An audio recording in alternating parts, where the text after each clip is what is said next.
একটা নতুন রেসিপি কুমড়োর ছক্কা নিয়ে এসেছি।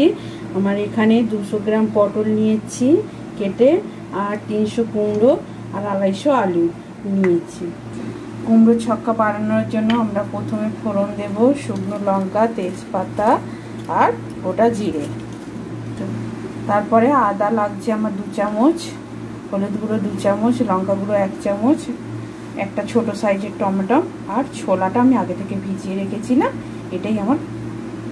কড়াতে তেল দিয়ে দিয়েছি, তেলটা গরম হয়ে গেছে। এবার আমরা পটল তুলে দেবো, পটলটা একটু ভেজে নেবো। তারপর আমি একটু নুন দিয়ে দেবো, সামান্য নুন দিয়ে দিলাম, দিয়ে এবার আমরা ভেজে দেবো। পটলটা ভাজা হওয়া পর্যন্ত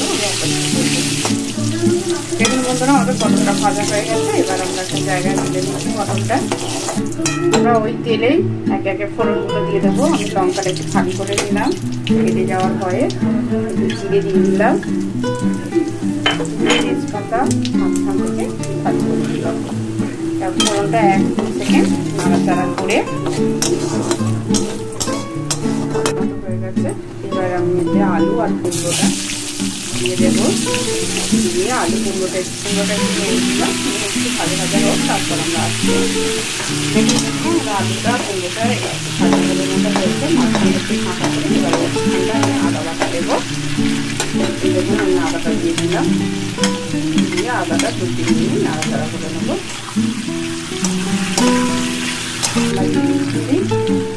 দেওয়ার পরে আমরা একটু নুন দিয়ে দেবো, নুনটা যেটা আমরা দেওয়ার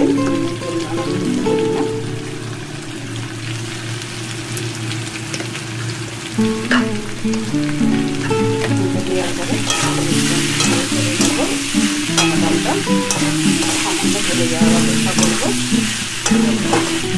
এবার আমি একে একে সব মশলাগুলো দিয়ে দেবো। এখানে দিয়ে দিচ্ছি লঙ্কা, হলুদ, ছোলা সব আমি একসঙ্গে দিয়ে দিলাম। আর আমি একটু কাশ্মীরি লঙ্কা গুঁড়ো দেবো, সেটা ওখানে দেখানো হয়নি। এটা দিতেও পারেন, নাও পারেন, আমি একটু রং করার জন্য দিয়েছি। আর একটু চিনি দিয়ে দেবো। এবার আমরা চিনি দিয়ে দিচ্ছি। চিনিটা ইচ্ছা মতো দেবেন, যে যেরকম মিষ্টি খেতে চান। আমি একটু কুমড়োর তরকারি বেশি মিষ্টি খাই, তাই দিয়েছি দেখছি।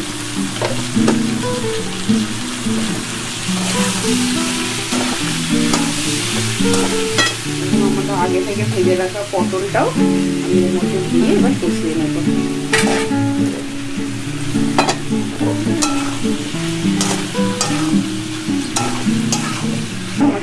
মশলাটা কষানো হয়ে গেছে, টমেটো আমার মরে গেছে।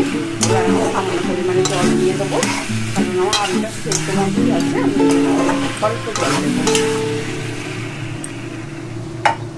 আর একটু আমরা জলটা দিয়ে দিয়েছি। এবার চাপা দিয়ে দেবো যতক্ষণ আলুটা পুরোপুরি সেদ্ধ হয়ে যাচ্ছে। সেদ্ধ হয়ে যাওয়ার পরে আমরা আসবো। দেখতে বন্ধুরা, আমার তরকারিটা হয়েই গেছে, আলুও সেদ্ধ হয়ে গেছে। দেখুন সুন্দর আলু সেদ্ধ হয়ে গেছে।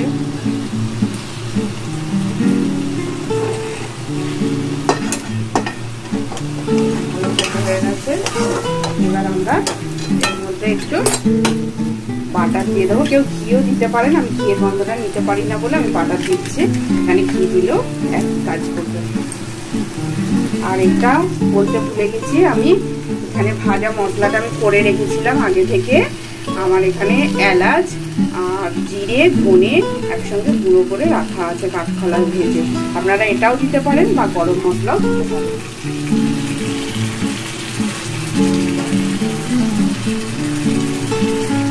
আমি এবার গ্যাসের ফ্লেমটা বন্ধ করে দেবো। এটা আমার তৈরি হয়ে গেছে। এটা আপনার রুটি, পরোটা সবের সময় খেতে পারবেন। এই রেসিপিটা যদি ভালো লেগে থাকে আমাকে লাইক, কমেন্ট, শেয়ার করতে ভুলবেন না।